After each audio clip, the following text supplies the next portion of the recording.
Hi guys, welcome back. Once again, advice for today's is ang Mesiyas ang ating Diyos, anak na si Jesus Christ.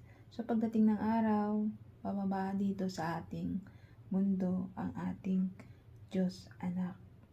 Ililigtas niya tayo, yung mga mabubuting tao na nananampalataya, nananalig sa Kanya, na may buong puso't kaluluwa, na handang ialay ang buhay niya para sa ating Diyos Ama, Diyos Anak, at sa Diyos Espiritu Santo.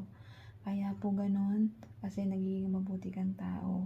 Once sa isang mabuting tao ay nagpapakabuti at hindi na gumagawa ng mga masasamang gawa at tinatalikuran niya na ito, yung mga mali niyang gawa na ginawa niya nung nakaraan at tinatalikuran niya na to at hindi niya na ito binabalikan, ay tsak na tsak maliligtas yung kaluluwa mo at ang buhay mo.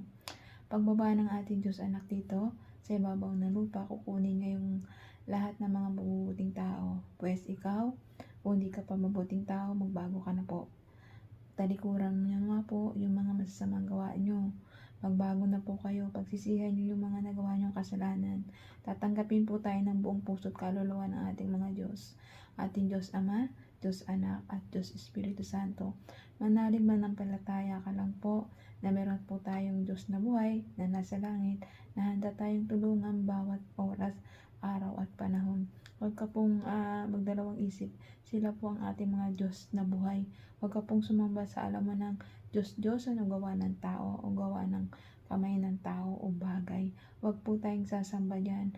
Ang sasambahin lang po natin ang ating mga Diyos na buhay, na siyang nakakarinig ng ating mga dalangin, panalangin at hiling, na bawat isa sa ating mga tao na kapag humiling tayo, ang nanalig at nanampalataya tayo sa ating mga Diyos, ay tsak na tsak yung kaligtasan natin.